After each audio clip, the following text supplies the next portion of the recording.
Then our third unit is the big bad wolf. Then our fourth unit is bird watch, and our fifth unit is groupies. Okay, so today we will learn our unit number 2, unit number 3, and unit number 4, and unit number 5.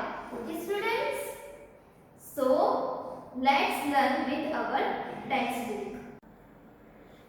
So students, our second unit is visual round. Okay, look at the pictures and answer the questions. Okay, तो आपको picture देख के answer लिखना है. Okay, so first, to which union territory does this traditional costume belong, मतलब कि जो ये कॉस्ट्यूम है वो किसका है. हाँ, तो ये तो आइडेंटिफाई आप कर सकते हो, है ना.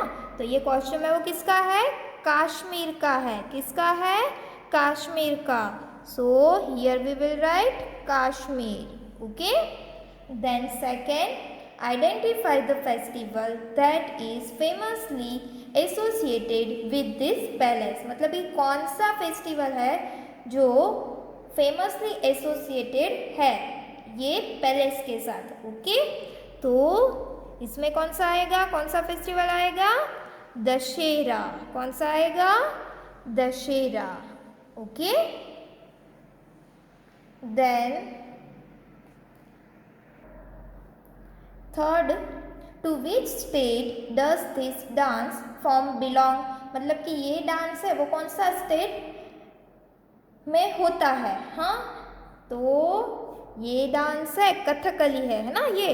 तो ये डांस है वो कौन से स्टेट का है, केरला का है. कौन से स्टेट का है, केरला का है. Okay, then fourth, identify the sport, तो ये कौन सा स्पोर्ट है वो स्पोर्ट का आपको नेम लिखना है. तो ऐसा किस में होता है, पोलो में होता है. किस में होता है, पोलो में.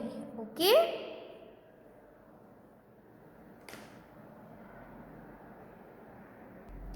then last fifth, identify this monument the overlook the city of Rio de Janeiro. Okay, तो आपको क्या करना है, identify this monument that overlooks the city of Rio they Janeiro. Okay, तो आपको ये हाँ कौन सा स्टेच्यू है, हाँ वो आपको आइडेंटिफाई करना है. तो ये कौन सा स्टेच्यू है, the statue of Christ the Redeemer.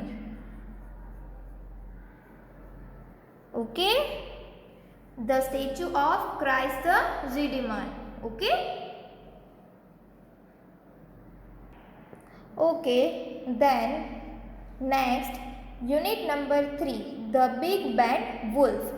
तो इसमें आपको वुल्फ के बारे में कुछ फैक्ट्स दिए हैं. ओके, तो इसमें आपको सिर्फ रीड करना है. क्या करना है, रीड करना है. ओके, ये फैक्ट्स है वो आपको रीड करना है. ओके, एंड ये फैक्ट्स है वो आपको वन टाइम आपकी रफ बुक में लिखने हैं. ओके, तो चलो अभी हम देखते हैं कि कौन से फैक्ट है वुल्फ के बारे में. Okay, here are the some fun facts about wolves.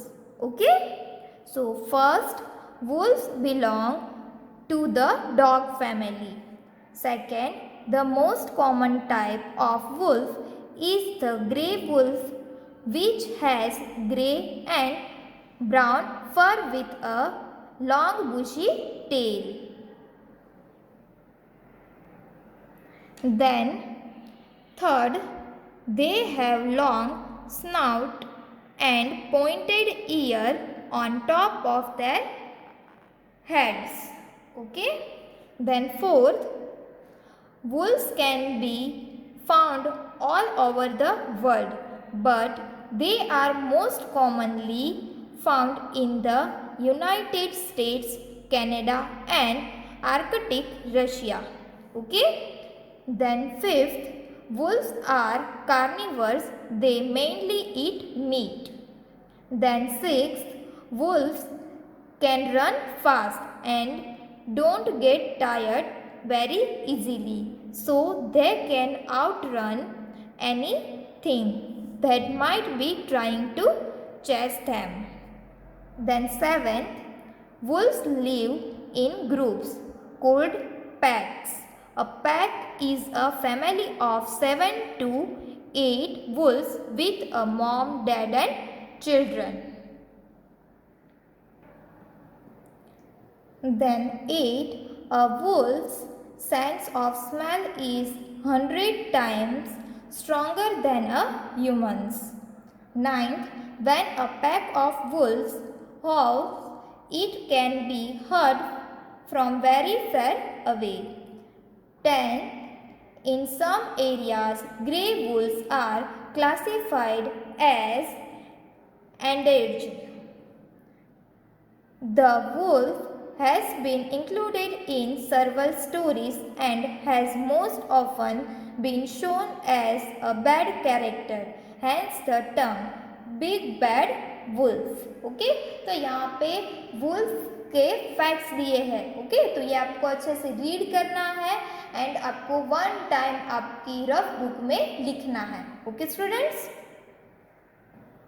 Then our fourth unit is bird watch. Okay तो यहाँ पे आपको बर्ड का दिया है. ओके ब्यूटीफुल बर्ड्स दिए हैं. ओके तो उसका आपको लिखना है आइडेंटिफाई करके. Okay identify this beautiful birds. First this bird is known for its broad and coloured beak. Okay this bird is known for its broad and colorful beak. It eats mostly fruits and is the loudest creature of the Amazon rainforest. You can hear it as far away as half a kilometer.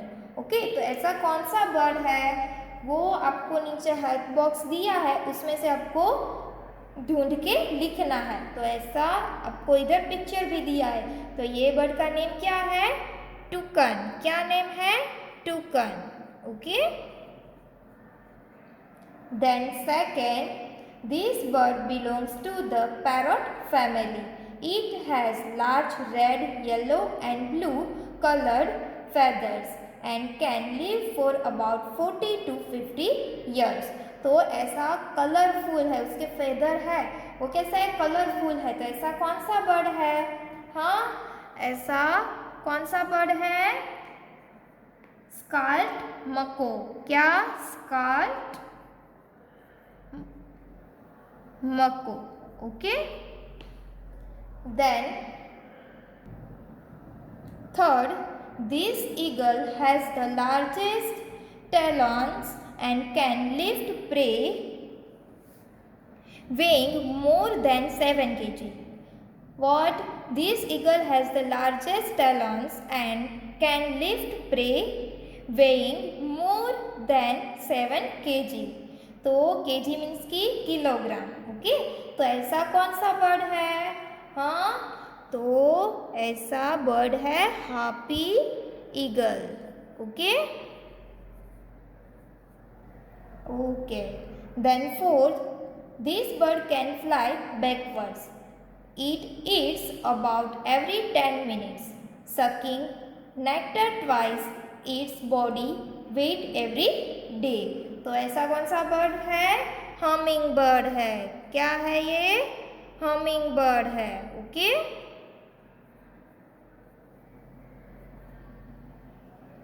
Then fifth, this bird has a pouch on the underside of its beak. Its pouch acts as a fishing net and can be expanded to hold many fish at a time. तो ऐसा कौन सा bird है? हाँ ये bird का क्या name है? पेलिकन. क्या नेम है? पेलिकन. ओके नीचे आपको हेल्प बॉक्स में दिया ही है. Okay Then last 6, this bird migrates long distance. It flies from the Arctic region to the Antarctic region every year, covering a distance of more than 35,000 km. मतलब कि kilometre. Okay, km means की kilometre. तो it has webbed feet. It cannot swim. तो ये कौन सा bird है? हाँ, ये बर्ड है Arctic tern. Arctic tern. Okay, तो देखो आपको नीचे नेम दिया हुआ ही है. ओके, तो आपको अभी पता चलना चाहिए कि ये कौन सा है. Okay students. Okay, so students, our fifth unit is groupies. Okay, तो match the animal to its collective name. तो आपको इधर एनिमल्स दिए हैं, उसके कलेक्टिव नेम के साथ उसको मैच करना है. ओके, तो सबसे पहले तो आपको पता होना चाहिए कि ये इसका नेम क्या है, इसका नेम क्या है, इसका नेम है. ओके, क्या है? तो सबसे पहले तो आपको उसके नेम लिख लेने हैं. ओके, सो ये क्या है? तुर्की है. ओके, ये क्या है? टोड. ओके, मीन्स की फ्रॉग. देन ये क्या है? इल. देन ये क्या है? स्पाइडर. देन ये क्या है? फिश. देन ये क्या है? सिल. देन ये क्या है? प्रॉन्स. ओके, देन ये क्या है? कंगारू. देन ये क्या है? मंगूस. एंड ये है सी हॉर्स. ओके, तो आपको ढूंढना है ना. तो तुर्की है, उसका कलेक्टिव नेम क्या है? तुर्की का कलेक्टिव नेम है फ्लॉक. क्या है? फ्लॉक. तो आपको इसके साथ मैच करना है. ओके, देन है टोड. तो उसका कलेक्टिव नेम है knot. Okay, KNOT knot. Okay, then EEL eel. तो ये क्या है? इल है. तो इल का कलेक्टिव नेम क्या है? हाँ, स्वाम है. उसका कलेक्टिव नेम क्या है? स्वाम. Okay, then spider. तो स्पाइडर का कलेक्टिव नेम क्या है? क्लस्टर. ओके, देन ये क्या है? फिश है. ओके, तो फिश का कलेक्टिव नेम क्या है? शॉल है. क्या है? शॉल. तो इसको आपको ऐसे मैच करना है. ओके, देन सिल. ये क्या है? सिल है. तो सिल का कलेक्टिव नेम क्या है? हाँ, तो सिल का कलेक्टिव नेम है बंच. क्या है? सिल का कलेक्टिव नेम है बंच. Then prawns. तो प्रॉन्स का कलेक्टिव नेम क्या है? ट्रूप. क्या है? ट्रूप. ओके, देन है कंगारू. तो कंगारू का कलेक्टिव नेम क्या है? हाँ, मोब. क्या है? मोब. Okay, then mongoose. तो मंगूस का कलेक्टिव नेम क्या है? पैक. क्या है? Pack. Okay, then sea horse. तो सी हॉर्स का कलेक्टिव नेम है हर्ड. ओके, क्या है? हर्ड. HERD heard. ओके, तो ये आपको ऐसे मैच करना है. ओके, तो आज हमने कौन से यूनिट देखे? Unit number 2, 3, 4 and 5. ओके, तो ये आपको आपकी जीके की बुक में आपको फिल करना है, जो आपको फ्यूजन की बुक है उसमें दिया हुआ है. Okay students. So students, I hope you have understood and gained your knowledge. Okay, if you have any doubt in